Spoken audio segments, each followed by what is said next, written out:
Start करते हैं black body से। इसके पहले न्यूटन लॉज ऑफ कूलिंग हो चुकी थी। देखिए ब्लैक बॉडी, और ब्लैक बॉडी का मीन्स होता है कि एक ऐसी बॉडी जिस पर अगर हम कोई रेडिएशन डालते हैं तो वो सारे रेडिएशन को एब्जॉर्ब कर ले एट एनी वेवलेंथ, किसी भी वेवलेंथ पर, उसको हम लोग परफेक्ट ब्लैक बॉडी कहते हैं। जैसे आपने कभी देखा होगा कि जब हम ब्लैक कलर का कोई कपड़ा पहनते हैं ज़्यादातर, तो आपने फील किया होगा कि समर के सीजन में हमको ज़्यादा गर्मी लगती है अन्य क्लॉथ्स के कंपैरिजन में, अन्य कलर के कंपैरिजन में, क्योंकि कहा जाता है कि जो ब्लैक है वो सारे रेडिएशंस को एब्जॉर्ब कर लेता है। अच्छा, एब्जॉर्ब तो कर लिया उसने, इसका मतलब उसने रिफ्लेक्ट नहीं किया। उसने रिफ्लेक्ट, अगर वो रेडिएशन को रिफ्लेक्ट कर देता तो रेडिएशन अंदर कम आते, तो आपको उतना वार्म फील ना होता। तो कहने का मतलब है कि black body is not necessary is black. ऐसा नहीं है कि ब्लैक बॉडी ब्लैक ही होती है। इट मे बी ब्राउन, ये ब्राउन भी हो सकती है। It may be other colour, ये दूसरे कलर में भी हो सकती है। नाम है सिर्फ उसका ब्लैक बॉडी है। डेफिनेशन क्या बनी? अ body which absorb all the radiation fallen on it. एक ऐसी बॉडी जो अपने पर आने वाले सारे रेडिएशंस को क्या करती है? एब्जॉर्ब कर लेती है एट एनी वेवलेंथ, कोई भी वेवलेंथ की हो, पर्टिकुलर वेवलेंथ की यहाँ कोई बात नहीं, एट एनी वेवलेंथ। जैसे आपने कभी देखा है कि हम लोग शूज में जब पॉलिश करते हैं तो उससे शाइनिंग आती है। इसका मतलब है साइन आने के लिए सरफेस ने पहले उस जो ब्लैक कलर में जो हमारा मिक्सअप था उसको एब्जॉर्ब किया होगा। जब एब्जॉर्ब करेगा तभी शाइनिंग आएगी। जैसे ग्लास सरफेस में हम लाइट डाल लेते हैं, तो जब लाइट इंसिडेंट ग्लास सरफेस पे जाती है तो वो एब्जॉर्ब करती है और रिफ्लेक्ट करती है, इसीलिए वो ज्यादा शाइन देती है। जैसे मैं इस मार्कर से इस बोर्ड पर जब लिखता हूं तो जो फॉन्ट है वो फॉन्ट क्या करता है? इस बोर्ड में प्रिंट होता है। क्यों? Due to adhesive force. कौन सा फोर्स की वजह से? Adhesive force. दोनों अलग अलग पार्टिकल हैं, लेकिन जब हम लाइट उस पर पड़ती है तो फॉन्ट लाइट को एब्जॉर्ब भी करते हैं और एमिट भी करते हैं, इसीलिए फॉन्ट ज्यादा शाइनिंग देता है। आपने देखा होगा ब्लैक कलर में ऐसा ज्यादा होता है, अन्य कलर में हमको फॉन्ट कम शाइनिंग वाले दिखते हैं। तो क्या बेटा डेफिनेशन बनी? अ body which absorb all radiation fallen on it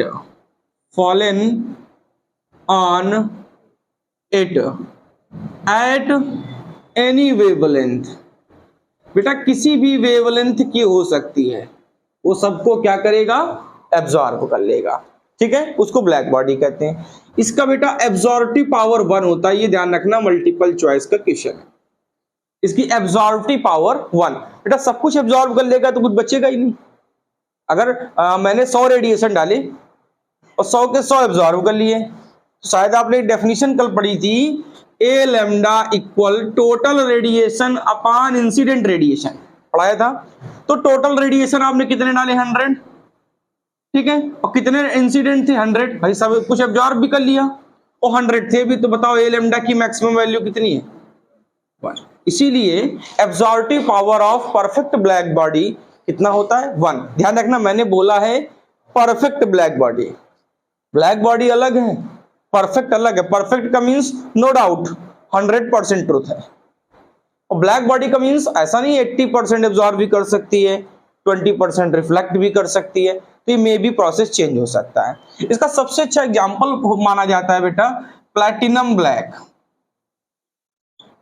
ठीक, प्लैटिनम ब्लैक और लैंप ब्लैक, ये इसके परफेक्ट एग्जांपल है। कितना? अप्रॉक्स 97 से 99%, 97 से 99% तक एब्जॉर्व करते हैं, मोस्ट इंपॉर्टेंट बात। ठीक, लेकिन आप रियल लाइफ में ऐड देखते होंगे। ऐड आता है लक में आइकॉनिक काजल, देखा है ना? तो समय को भी मात दे। बताओ, दुनिया में समय को भी लोग पीछे छोड़ने वाले आ गए हैं। आप भी ट्राई करें तो उसके लगाने से क्या होता है? आंखों में चमक आती है।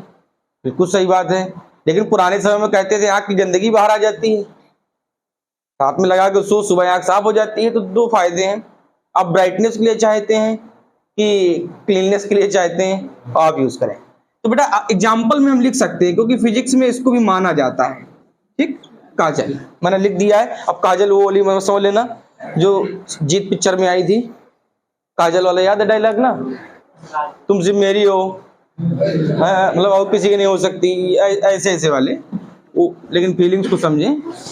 हाँ बेटा, तो बताओ ब्लैक बॉडी क्या बनी? एक बॉडी ऐसी जो अपने पर आने वाले सारे रेडिएशंस को क्या कर ले बच्चा? एब्जॉर्ब कर ले। अच्छा थोड़ा दिमाग लगाओ बेटा, हमने आपको कहा परफेक्ट ब्लैक बॉडी, आपने कहा A1 होता है। इसी में किरचॉफ ने एक स्टेटमेंट दिया है, और वो स्टेटमेंट कई एग्जाम में पूछा गया है। जो किरचॉफ साइंटिस्ट का रूल अभी आगे मिलेगा आपको, इनका एक स्टेटमेंट है, वो स्टेटमेंट जरूर याद रखना। क्या था बेटा? Good absorber are good emitter. Good absorber are good emitter. जो अच्छा एब्जॉर्बर है बेटा वो अच्छा एमिटर भी होगा। बात तो सही है। ब्लैक कलर में जितना ज्यादा एब्जॉर्ब होता है उतना ही एमिट करता है, तभी ब्राइटनेस ज्यादा रहती है, शाइनिंग ज्यादा रहती है।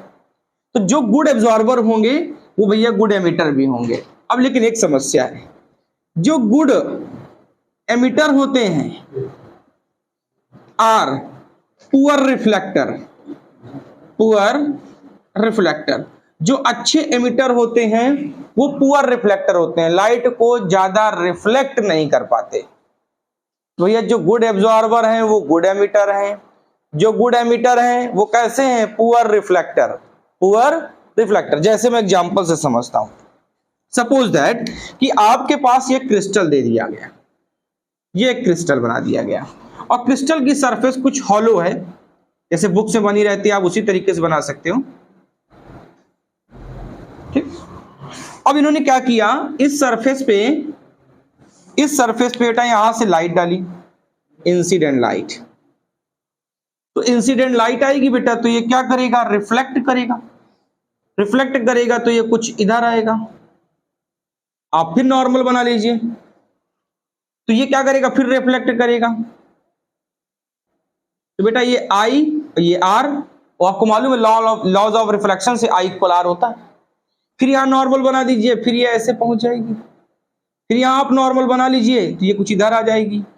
तो ये प्रोसेस इन्फिनिटी टाइम्स तक अंदर ही चलता रहता है। तो बताओ ये रिफ्लेक्ट कहां कर पा रहा है? सरफेस से बाहर निकाल ही नहीं पा रहा है। और अच्छा एमिटर है, एमिट भी कर रहा है, लेकिन रिफ्लेक्ट नहीं कर पा रहा है, लाइट को रिफ्लेक्ट नहीं कर पा रहा है।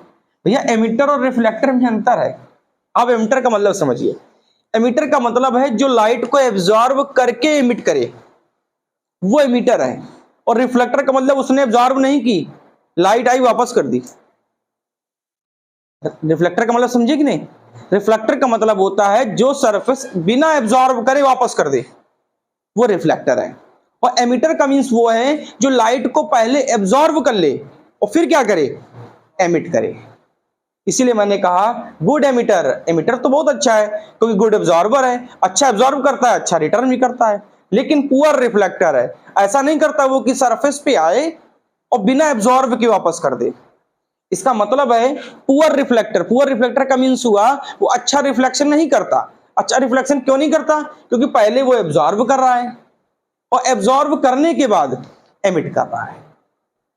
इस सेंटेंस का मतलब समझे कि नहीं? पुअर रिफ्लेक्टर, भाई लाइट के तीन हिस्से हैं बेटा, एक होता है एब्जॉर्ब, वो सब जानते हैं, एक होता है एमिट, और एक होता है रिफ्लेक्ट। रिफ्लेक्ट तो आप जानते हो कि एक मीडियम से दूसरे मीडियम में चला जाना। रिफ्लेक्ट का मतलब मैंने सरफेस पे लाइट डाली, उस सरफेस ने एब्जॉर्ब की, और एब्जॉर्ब करने के बाद किसी के पास ज्यादा एनर्जी हो जाती है तो एमिट कर देता है, वो एमिटर है, वो एमिट है। लेकिन मैंने सरफेस पे एनर्जी दी, वेवलेंथ दिया, और उसने क्या किया? एब्जॉर्ब नहीं किया, रिटर्न कर दिया, उसको कहते हैं रिफ्लेक्टर। रिफ्लेक्ट करना। तो जो गुड एमिटर है वो पुअर रिफ्लेक्टर है, लेकिन जो गुड एब्जॉर्बर है वो बेटा गुड एमिटर है। ये दोनों सेंटेंस याद रखना। ब्लैक बॉडी कभी भी पूछी जाए ये दो सेंटेंस लिख दीजिए, नंबर मिल जाते हैं। तो इसका मतलब है कॉन्सेप्ट क्लियर है आपको। एक ऐसी बॉडी जो सारे रेडिएशंस को, किसी भी वेवलेंथ की हो, वो सबको एब्जॉर्ब कर लेती है, उसको परफेक्ट ब्लैक बॉडी कहते हैं। ठीक है, a body which absorb all the radiation fallen on it at any wavelength, the absorptive power of या absorption energy of black body is 1। कितना होता है? 1। लेकिन ये एक्सेप्शन केस है, ये मैंने आपको एग्जांपल दिया लेट परफेक्ट ब्लैक बॉडी का। तो बेटा हो सकता है कि ब्लैक बॉडी का कॉन्सेप्ट बदल भी सकता है, तो बदल सकता है, तो इसको ध्यान रखिएगा। इसको बताता कौन है? वो सरफेस की एमिसिविटी बताती है। कौन बताता है? सरफेस की एमिसिविटी। तो आप एमिसिविटी का कॉन्सेप्ट समझ लीजिए, क्या आया बेटा? एमिसिविटी, और ये न्यूमेरिकल में बहुत इंपॉर्टेंट है। एमिसिविटी एक छोटी सी डेफिनेशन है। एमिसिविटी क्या होता है बेटा? ई लैम्डा अपान ई लैम्डा को ई कहते हैं। फिर बात को समझते हैं। E lambda emissive power of any body, किसी भी बॉडी की। ई लैम्डा कैपिटल में लिखा है, emissive power of perfect black body. इन दोनों का रेशियो क्या है? ई है। क्या है? ई। और यही ई है एमिसिविटी, यही ई है एमिसिविटी। वैसे ओरिजिनल फॉर्मूला ये नहीं होता बेटा, ओरिजिनल फॉर्मूला होता है E lambda upon A lambda equal E lambda. ये किरचॉफ्स लॉ है, ठीक। इसको हम कैसे लिखते हैं? एमिसिव पावर, एब्जॉर्टिव पावर, इसको सब जानते हैं। Emissive power of perfect black body. तो बेटा मैं क्या लिखूं? ई लैम्डा अपान कैपिटल ई लैम्डा इक्वल ए लैम्डा। आपने अभी बताया भाई कि परफेक्ट हो तो 1 लिखो, परफेक्ट हो तो, अरे भाई परफेक्ट ना भी तो हो सकती है, ऐसा थोड़ी नहीं कि 1 ही हमेशा रखी जाएगी वैल्यू। तो मैं कह देता हूं इस ए लैम्डा की जगह जब परफेक्ट नहीं है तो क्या लिखेंगे? ई। इसी ई को कहते हैं एमिसिविटी। एमिसिविटी क्या है बेटा? एमिसिविटी एक, ये कह सकते हो एक न्यूमेरिकल वैल्यू है जो क्या बताती है? उस सरफेस का नेचर बताती है। एमिसिविटी अगर 1 के क्लोजर है तो आप समझना ब्लैक बॉडी अच्छी है। अगर 1 के बहुत डाउन नीचे चल रही है, इसका मतलब है कि ब्लैक बॉडी का जो सरफेस है वो उतना एब्जॉर्बर नहीं है। ये बात समझे? तो ई लैम्डा क्या है? एमिसिव पावर किसी भी बॉडी का। ये कैपिटल ई लैम्डा क्या है? Emissive power of black body. इन दोनों के रेशियो को क्या कहते हैं? एमिसिविटी कहते हैं। क्या कहते हैं? एमिसिविटी कहते हैं। लिख पाएंगे? मैं सिंबल में लिख दे रहा हूं, आप अपने मन से लिख लीजिएगा। ई लैम्डा एमिसिव पावर है, एमिसिव पावर, ठीक। और बेटा कैपिटल ई लैम्डा ये भी है तो एमिसिव पावर ही, हाँ, लेकिन इसका एक स्पेशल नाम है, emissive power of black body. Black body, बोलो बात ठीक है? बात ठीक है? A body which absorb all the radiation fallen on it at any wavelength। बेटा ए कितना? 1। ये मल्टीपल चॉइस का क्वेश्चन है। According to scientist Kirchhoff, good absorber, good emitter, but good emitter are poor reflector। जो अच्छा एब्जॉर्ब करके वापस करने वाला है वो पुअर रिफ्लेक्टर होगा, वो पुअर रिफ्लेक्टर होगा। इतनी बात ठीक है? तो बेटा एमिसिविटी क्या है? E lambda emissive power of body. बेटा कैपिटल ई लैम्डा क्या है? Emissive power of perfect black body. और इन दोनों का रेशियो क्या है बेटा? एमिसिविटी। इन दोनों का रेशियो क्या है? वैसे है दोनों कांस्टेंट भैया, इसकी भी यूनिट वही होगी और इसकी भी यूनिट वही होगी, तो कुल मिला के इसकी यूनिट तो कुछ होगी ही नहीं। अरे सोचो भाई, इस ए लैम्डा क्या कहते थे? Joule per second into metre square. याद है कि नहीं? अरे आप भूल गए क्या? ई लैम्डा को हमने क्या लिखा था? Q अपान ए इंटू टी, यही लिखा था ना। तो बेटा Q क्या? जूल पर सेकेंड और per metre square. Joule per second को बेटा हम वाट कहते हैं, तो ये बन गया वाट पर मीटर स्क्वायर। मतलब 1 मीटर स्क्वायर के एरिया में उसका पावर 1 वाट है। उसका पावर, एरिया बढ़ा दोगे तो पावर भी बढ़ जाएगी। इतनी बात ठीक है? तो इसका मतलब है वाट पर मीटर स्क्वायर। इसी को फिजिक्स में कुछ लोग ल्यूमिनस इंटेंसिटी भी कहते हैं, सरफेस की पावर, सरफेस की क्षमता भी कहते हैं, लेकिन यहां पर उसका मतलब अलग है, तो आप ध्यान रखिए। ई लैम्डा क्या? Emissive power of body. E lambda क्या? Emissive power of black body. इन दोनों का रेशियो कांस्टेंट। कांस्टेंट में क्या है? Numerical value. न्यूमेरिकल वैल्यू क्या है? एमिसिविटी। एमिसिविटी। बोलो इतनी बात ठीक है? ठीक है, नोट कर। देखिए फॉर्मूला है ई लैम्डा अपान कैपिटल ई लैम्डा इक्वल ए लैम्डा। ठीक, आप चाहो इसको ऐसे ही लिखना चाहते हो तो ऐसे लिखो, E lambda upon A lambda equal capital E lambda. कुछ बुक्स में यहां पर कांस्टेंट लिखती हैं, पहले कांस्टेंट लिखते हैं, बाद में इसको फिर लिख देते हैं, एक ही बात है। तो ये मेन फॉर्मूला है और इसको चेंज करके आप ऊपर वाला बना सकते हैं। अब जरा ध्यान से सुन लो बस क्या है बेटा, रेशियो ऑफ एमिसिव पावर, ठीक, and absorptive power at given wavelength at given temperature. अभी तक हम पढ़ रहे थे कि ब्लैक बॉडी में चाहे जितनी वेवलेंथ की लाइट डालो सब एब्जॉर्ब कर रही है, लेकिन अब यहां उसकी बात नहीं होगी। यहां पर स्पेशल एक आपके पास वेवलेंथ होगी, एक स्पेशल टेम्परेचर होगा। मतलब ना ही वेवलेंथ बार बार वैरी कर सकते हैं, ना ही टेम्परेचर वैरी कर सकते हैं। टेम्परेचर को वैरी करोगे विंसला आ जाएगा, स्पेक्ट्रम बना देगा। इसीलिए यहां पर हम क्या क्या कांस्टेंट रखेंगे बेटा, क्या वेवलेंथ को कांस्टेंट रखेंगे, ठीक, वेवलेंथ कांस्टेंट रखेंगे और बेटा टेम्परेचर भी कांस्टेंट। यही सबसे बस पहचान है एमसीक्यू की इसकी, बाकी किरचॉफ लॉ में कुछ नहीं है।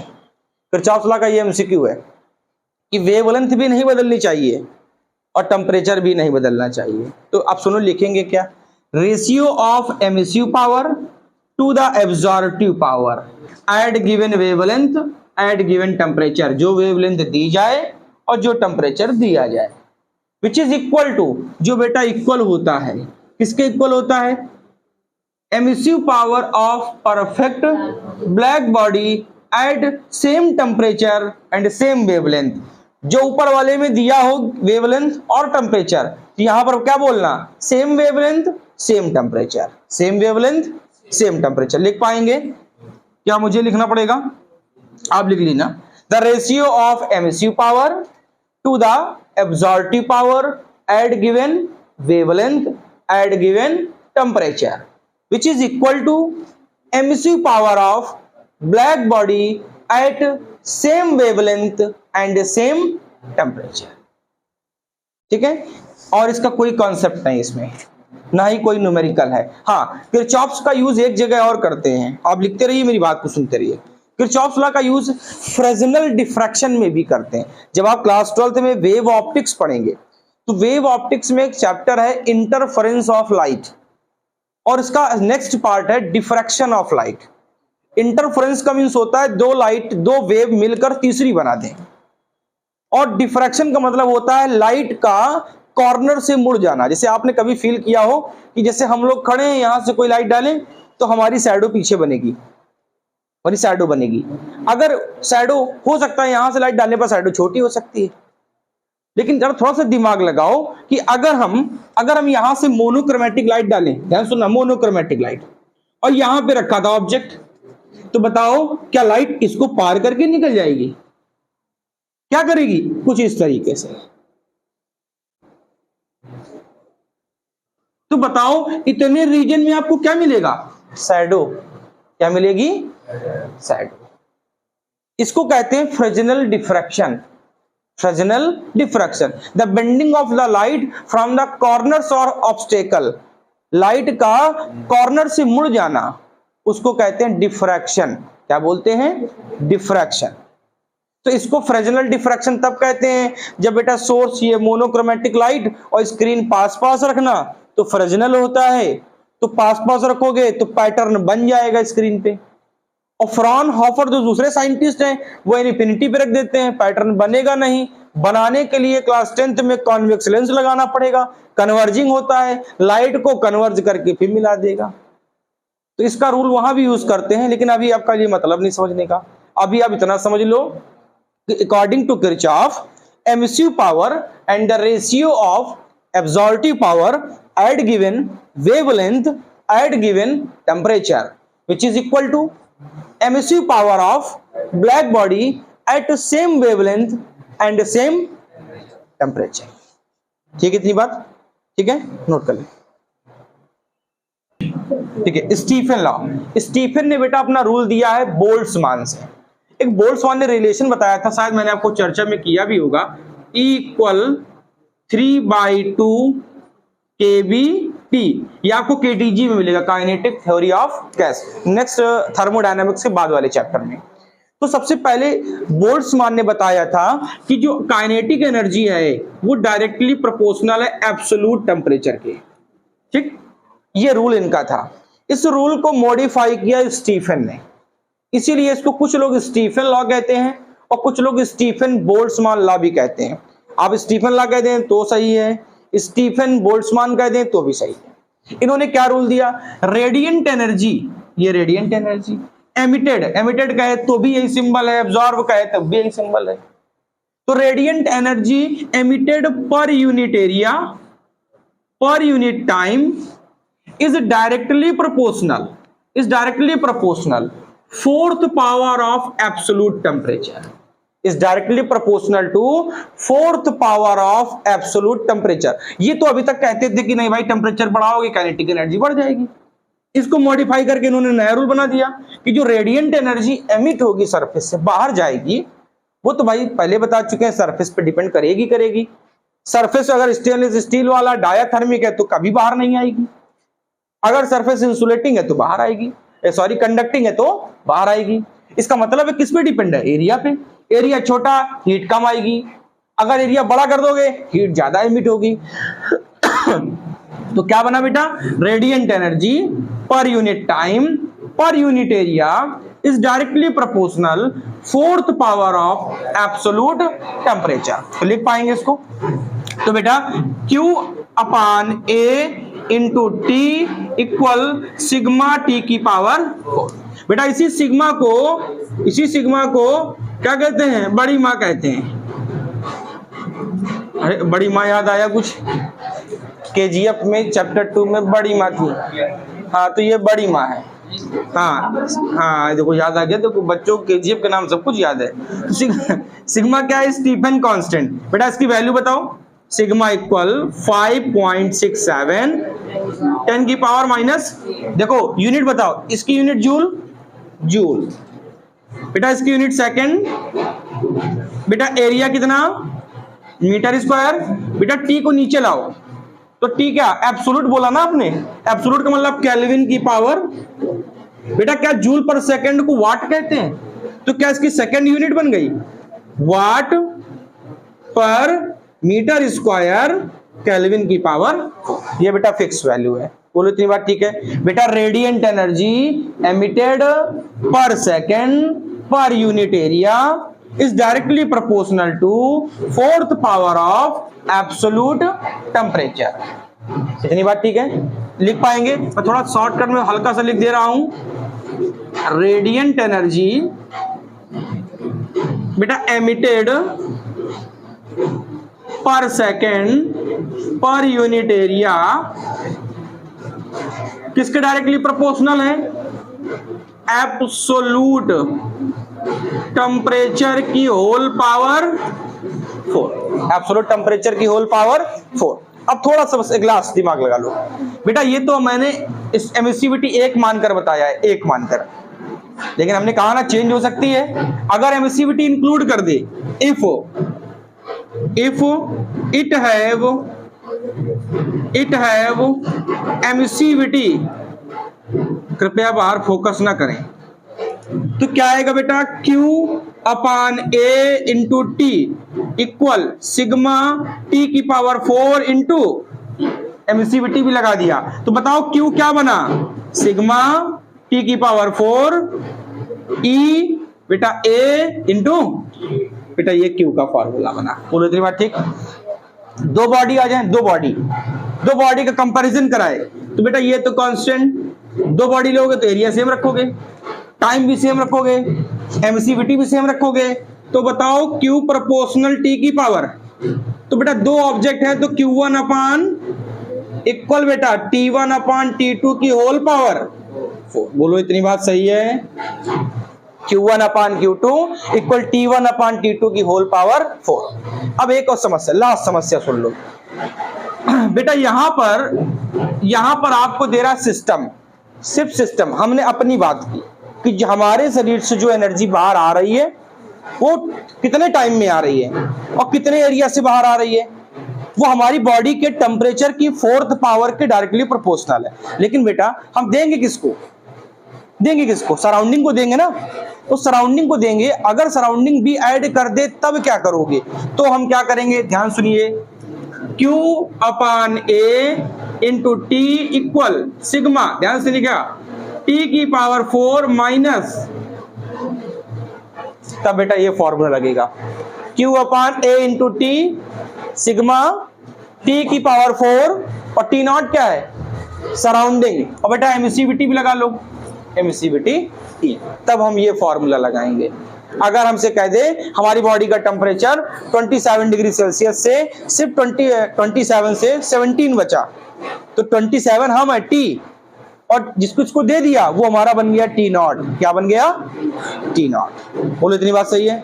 तो radiant energy emitted per second per unit area is directly proportional to 4th power of absolute temperature. इतनी बात ठीक है, नोट कर लें।